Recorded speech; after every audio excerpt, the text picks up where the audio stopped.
Hello everyone, आप सभी का स्वागत है आपके अपने यूट्यूब चैनल विशाल गौतम 783 पर। आज है 17 सितंबर 2024 और आज की इस वीडियो में मैं आपके लिए लेकर आया हूँ 17 सितंबर 2024 के डेली करंट अफेयर्स के कुछ इम्पोर्टेंट क्वेश्चंस। अगर आप किसी भी एग्जाम की तैयारी कर रहे हैं तो ये वीडियो आपके लिए काफ़ी ज़्यादा इम्पोर्टेंट रहने वाली है। अगर आप इस चैनल पर पहली बार आए हैं तो चैनल को सब्सक्राइब कर लीजिए और साथ ही बेल आइकन को भी ऑल पर प्रेस कर लीजिए, ताकि जब भी मैं कोई नई वीडियो अपलोड करूं तो सबसे पहले आप उस वीडियो को देख पाएँ। और आज की इस वीडियो की पीडीएफ फाइल आपको हमारे टेलीग्राम चैनल पर मिल जाएगी और टेलीग्राम चैनल का लिंक आपको इस वीडियो के डिस्क्रिप्शन में मिल जाएगा, तो आप वहां से इस टेलीग्राम चैनल को ज्वाइन कर सकते हैं। तो चलिए चलते हैं आज के अपने टॉपिक की ओर।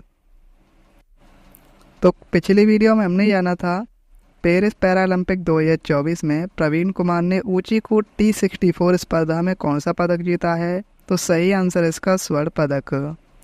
वर्ष 2024 में किस देश को न्यू डेवलपमेंट बैंक यानी NDB का नया सदस्य बनाया गया है। अल्जीरिया। किसे पेरिस पैरालंपिक 2024 के समापन समारोह में भारतीय ध्वजवाहक के रूप में नियुक्त किया गया है। हरविंदर सिंह और प्रीति पाल को। पेरिस पैरालंपिक 2024 में नवदीप सिंह ने पुरुषों की भाला फेंक F41 फाइनल स्पर्धा में कौन सा पदक जीता है। स्वर्ण पदक। कौन एशियाई ओलंपिक परिषद के पहले भारतीय अध्यक्ष नामित हुए हैं। रणधीर सिंह।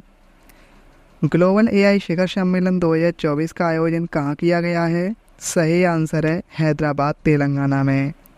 सितंबर 2024 में PM मोदी ने कहाँ जल संचय जन भागीदारी पहल की शुरुआत की है। सूरत में। सितंबर 2024 में 10 दिवसीय ओणम उत्सव किस राज्य में मनाया गया है। केरल राज्य में। रक्षा अनुसंधान और विकास संगठन ने कहाँ पर अग्नि 4 मिसाइल का सफल परीक्षण किया है। चांदीपुर में। अप्रैल से जुलाई 2024 में 81 लाख करोड़ रुपए के लेन देन करने वाला दुनिया का शीर्ष भुगतान प्लेटफॉर्म कौन सा बना है। UPI। अंडर 20 विश्व कुश्ती चैंपियनशिप 2024 में ज्योति बेरवाल ने महिलाओं की 76 किलोग्राम स्पर्धा में कौन सा पदक जीता है। स्वर्ण पदक। अंतर्राष्ट्रीय गिद्ध जागरूकता दिवस 2024 कब मनाया गया है। 7 सितंबर को। तो अब हम आते हैं आज के अपने प्रश्नों की ओर और आज का हमारा पहला क्वेश्चन है किसे आइसलैंड में भारत का राजदूत नियुक्त किया गया है। तो इस क्वेश्चन का सही आंसर है ऑप्शन बी R रविंद्र को। R रविंद्र को आइसलैंड में देश का अगला राजदूत नियुक्त किया गया है। R रविंद्र वर्तमान में न्यूयॉर्क में संयुक्त राष्ट्र में भारत के उप स्थायी प्रतिनिधि के रूप में कार्यरत हैं। बात करें हम आइसलैंड की तो ये यूरोप महाद्वीप में स्थित है। राजधानी है रेक्योविक, मुद्रा है क्रोना और आइसलैंड के राष्ट्रपति हैं हल्ला टॉमस डॉटेर। नेक्स्ट क्वेश्चन है भारत और ओमान के बीच संयुक्त सैन्य अभ्यास अल नज्जाह के 5वें संस्करण का आयोजन कहाँ किया गया है। तो सही आंसर इस क्वेश्चन का ऑप्शन ए सलालाह।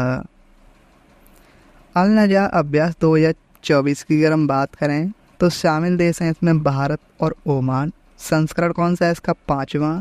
आयोजन इसका है 13 से 26 सितंबर तक। आयोजन स्थल क्या है ओमान का सलालाह।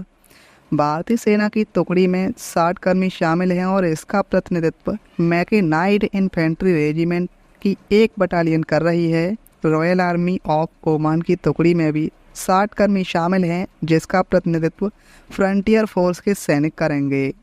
संयुक्त अभ्यास का उद्देश्य आतंकवाद विरोधी अभियानों के लिए दोनों पक्षों की संयुक्त सैन्य क्षमता को बढ़ाना है और अभ्यास अल नज्जाह 2015 से हर 2 साल में भारत और ओमान के बीच आयोजित किया जाता है। दक्षिण सहयोग के लिए अंतर्राष्ट्रीय दिवस 2024 का मनाया गया है। सही आंसर इस क्वेश्चन का ऑप्शन बी 12 सितंबर को। हर साल 12 सितंबर को दक्षिण सहयोग के लिए अंतर्राष्ट्रीय दिवस मनाया जाता है और इसका उद्देश्य दक्षिण के क्षेत्रों और देशों द्वारा आर्थिक, सामाजिक और राजनीतिक विकास को बढ़ावा देना है। वर्ष 2024 विषय में इसकी थीम है दक्षिण सहयोग के माध्यम से बेहतर कल। दक्षिण सहयोग के लिए पहला अंतर्राष्ट्रीय दिवस 2011 में मनाया गया था। सितंबर 2024 में केंद्र सरकार ने PME ड्राइव योजना के लिए कितने बजट की मंजूरी दी है। सही आंसर है इस क्वेश्चन का ऑप्शन बी 10,900 करोड़ रुपए। प्रधानमंत्री नरेंद्र मोदी की अध्यक्षता में केंद्रीय मंत्रिमंडल ने भारत में इलेक्ट्रिक मोबिलिटी को बढ़ावा देने के लिए पीएम-ई ड्राइव योजना को मंजूरी दी है। 2 वर्षों में 10,900 करोड़ रुपए के परिव्यय वाली इस योजना का उद्देश्य ईवी अपनाने में तेजी लाना, वायु गुणवत्ता में सुधार करना और परिवहन के पर्यावरणीय प्रभाव को कम करना है। नेक्स्ट क्वेश्चन है, भारत ने कहां पर कम दूरी की सतह से हवा में मार करने वाली मिसाइल VLS-RSAM का सफलतापूर्वक उड़ान परीक्षण कहाँ किया है? सही आंसर इस क्वेश्चन का ऑप्शन ए ओडिशा के चांदीपुर में। भारत ने VLS-RSAM का सफलतापूर्वक परीक्षण किया है। स्वदेशी रूप से निर्मित इस मिसाइल का परीक्षण उड़ीसा के तट पर बालासोर जिले के चांदीपुर में एकीकृत परीक्षण रेंज के लॉन्च पैड से किया गया है। यह परीक्षण रक्षा अनुसंधान एवं विकास संगठन और भारतीय नौसेना द्वारा संयुक्त रूप से किया गया है। इस परीक्षण का उद्देश्य मिसाइल प्रणाली के कई तत्वों को मान्य करना है। अब हम बात करें VLS-RSAM की, तो इसका पूरा नाम है vertical launch shorts range surface to air missile. VLS-RSAM एक त्वरित प्रतिक्रिया सतह से हवा में मार करने वाली मिसाइल है। बात करें अब DRDO की, तो इसकी स्थापना 1958 में हुई थी। मुख्यालय नई दिल्ली में है। अध्यक्ष हैं Sameer V Kamath. Next question है, किस राज्य ने दीमापुर, चिमोकेदिमा और न्यूलैंड जिलों के लिए इनर लाइन परमिट लागू करने को मंजूरी दी है? सही आंसर है ऑप्शन बी नागालैंड। नागालैंड सरकार ने दीमापुर, चिमोकेदिमा और न्यूलैंड जिलों के लिए इनर लाइन परमिट लागू करने को मंजूरी दे दी है। इनर लाइन परमिट व्यवस्था के अंतर्गत दीमापुर के निवासियों को 3 श्रेणियों में वर्गीकृत किया जाएगा। श्रेणी 1 और 2 के निवासियों को इनर लाइन परमिट की अनिवार्यता से छूट दी जाएगी। नागालैंड की यात्रा के लिए उन लोगों को ILP की ज़रूरत पड़ती है जो राज्य के मूल निवासी नहीं हैं। नागालैंड राज्य की स्थापना 1 दिसंबर 1963 को हुई थी। राजधानी कोहिमा है। मुख्यमंत्री नेफ्यू रियो, राज्यपाल हैं नागारेशन। किसने सजावटी मत्स्य पालन क्षेत्र को समर्थन देने के लिए ICAR-CIFA द्वारा विकसित रंगीन मछली ऐप लॉन्च किया है? सही आंसर है इस क्वेश्चन का ऑप्शन बी राजीव रंजन सिंह। केंद्रीय मत्स्य पालन, पशुपालन और डेयरी मंत्री श्री राजीव रंजन सिंह ने ICAR केंद्रीय मीठे पानी के जलीय कृषि संस्थान भुवनेश्वर में रंगीन मछली मोबाइल ऐप लॉन्च किया है।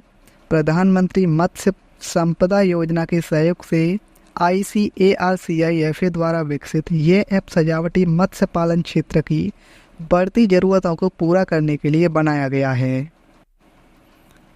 जलवायु अनुकूलन के लिए आर्द्र भूमि का दोहन करने के लिए पहला टील कार्बन अध्ययन किस देश द्वारा शुरू किया गया है? सही आंसर है option A Bharat. Teal carbon गैर ज्वरीय मीठे पानी की आर्द्र भूमि में संग्रहित कार्बन को संदर्भित करता है, जिसमें वनस्पति, माइक्रोबियल, बायोमास और कार्बनिक पदार्थों में पाया जाने वाला कार्बन शामिल है। यह ग्रीन हाउस गैसों को नियंत्रित करने में महत्वपूर्ण भूमिका निभाती है। जलवायु परिवर्तन से निपटने के लिए एक अग्रणी कदम के रूप में भारत ने अपना पहला टील कार्बन अध्ययन शुरू किया है, जो गैर ज्वरीय मीठे पानी की आर्द्र भूमि पर केंद्रित है। इस शोध का उद्देश्य यह समझना है कि ये आर्द्र भूमियाँ कार्बन को कैसे संग्रहित कर सकती हैं और जलवायु अनुकूल रणनीतियाँ विकसित करने में किस प्रकार मदद कर सकती हैं। और यह अध्ययन राजस्थान के केवलादेव राष्ट्रीय उद्यान में किया गया है। 63वें सुब्रतो कप अंतर्राष्ट्रीय फुटबॉल टूर्नामेंट का आयोजन कहाँ किया गया है? सही आंसर है ऑप्शन ए नई दिल्ली। मणिपुर के TG इंग्लिश स्कूल ने 63वें सुब्रतो कप अंतर्राष्ट्रीय फुटबॉल टूर्नामेंट के अंडर 17 लड़कों का खिताब जीता है। 63वें सुब्रतो कप अंतर्राष्ट्रीय फुटबॉल टूर्नामेंट का आयोजन नई दिल्ली में किया गया है। सुब्रतो कप देश का एक प्रमुख अंतर स्कूल फुटबॉल टूर्नामेंट है, जिसमें विदेशी टीमें भाग लेती हैं। 2024 के आयोजन में बांग्लादेश, नेपाल और श्रीलंका की स्कूल टीमों ने भाग लिया है। सुब्रतो कप पहला सुब्रतो कप 1960 में नई दिल्ली में आयोजित किया गया था और एयर मार्शल सुब्रतो मुखर्जी की स्मृति में इसका नाम रखा गया था। किस देश को नवंबर 2024 में होने वाले यूरोपीय हाइड्रोजन सप्ताह के लिए विशेष भागीदार घोषित किया गया है? सही आंसर है ऑप्शन ए, भारत। भारत को नवंबर 2024 में होने वाले यूरोपीय हाइड्रोजन सप्ताह के लिए विशेष भागीदार घोषित किया गया है। यह घोषणा नई दिल्ली के भारत मंडपम में आयोजित अंतर्राष्ट्रीय ग्रीन हाइड्रोजन सम्मेलन में की गई है। इस साझेदारी का उद्देश्य यूरोपीय संघ के हरित नियमों के साथ तालमेल बिठाकर भारत के निर्यात को बढ़ावा देना है। ब्रिक्स के राष्ट्रीय सुरक्षा सलाहकारों का सम्मेलन 2024 कहाँ आयोजित किया गया है? सही आंसर है ऑप्शन सी, रूस के सेंट पीटर्सबर्ग में। राष्ट्रीय सुरक्षा सलाहकार अजीत डोभाल ने ब्रिक्स ब्राजील, रूस, भारत, चीन, दक्षिण अफ्रीका देशों के राष्ट्रीय सुरक्षा सलाहकारों की बैठक में भाग लिया है। ब्रिक्स राष्ट्रीय सुरक्षा सलाहकारों का सम्मेलन रूस के सेंट पीटर्सबर्ग शहर में आयोजित किया गया था। रूस वर्तमान में ब्रिक्स समूह का अध्यक्ष है और 2024 में ब्रिक्स से संबंधित सभी बैठकों की मेजबानी करेगा। बैठक में 10 ब्रिक्स सदस्य देशों भारत, ब्राज़ील, रूस, दक्षिण अफ्रीका, चीन, मिस्र, संयुक्त अरब अमीरात, ईरान, इथियोपिया और सऊदी अरब के राष्ट्रीय सुरक्षा सलाहकारों ने भाग लिया है। बैठक की मेजबानी रूसी राष्ट्रीय सुरक्षा सलाहकार सरगेई शोइगु ने की है। किस उम्र के वरिष्ठ नागरिकों को आयुष्मान भारत प्रधानमंत्री जन आरोग्य योजना के अंतर्गत शामिल किया गया है? सही आंसर इस क्वेश्चन का ऑप्शन बी, 70 वर्ष या उससे अधिक।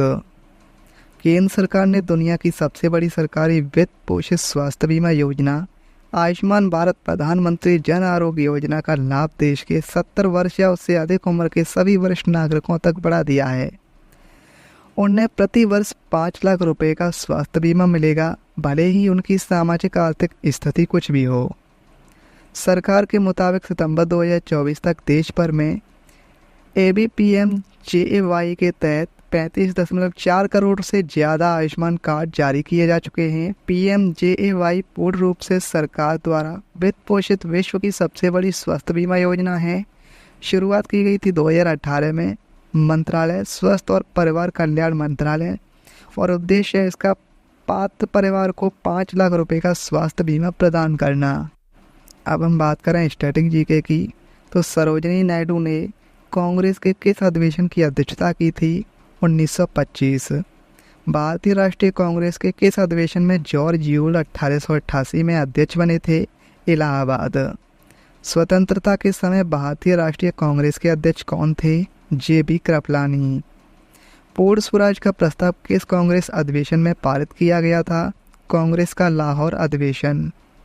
भारतीय राष्ट्रीय गीत वंदे मातरम पहली बार किस राजनीतिक अवसर पर गाया गया था? 1986 INC अधिवेशन में। 1996 INC अधिवेशन में। 1929 के भारतीय राष्ट्रीय कांग्रेस के लाहौर अधिवेशन की अध्यक्षता किसने की थी? जवाहरलाल नेहरू ने। एनी बेसेंट कांग्रेस की पहली महिला अध्यक्ष थी। इन्होंने किस सत्र की अध्यक्षता की थी? 1917 में कोलकाता अधिवेशन। सूरत में कांग्रेस के वार्षिक अधिवेशन की अध्यक्षता किसने की थी? रास बिहारी घोष 1907 में। भारतीय राष्ट्रीय कांग्रेस द्वारा का दूसरा वार्षिक अधिवेशन कहाँ आयोजित हुआ था? कलकत्ता में 1986 में। भारतीय राष्ट्रीय कांग्रेस के प्रथम अध्यक्ष कौन थे? WC बनर्जी। अब पिछली वीडियो मैंने आपसे क्वेश्चन पूछा था, वर्ष 2024 में किस देश को न्यू डेवलपमेंट बैंक यानी NDB का नया सदस्य बनाया गया है? तो इस क्वेश्चन का सही आंसर था ऑप्शन सी, अल्जीरिया को। अब आपके लिए आज का क्वेश्चन है, किस राज्य ने दीमापुर, चिमोकेदिमा और न्यूलैंड जिलों के लिए इनर लाइन परमिट लागू करने को मंजूरी दी है? इस क्वेश्चन का सही आंसर आपको कमेंट में बताना है। अगर आपको ये वीडियो आज की हेल्पफुल लगी हो तो आप इस वीडियो को अपने दोस्तों के पास ज़रूर शेयर करना, और अगर आप इस चैनल पर पहली बार आए हैं तो चैनल को भी सब्सक्राइब जरूर कर लेना। तो चलिए चलते हैं। जय हिंद, जय भारत, वंदे मातरम।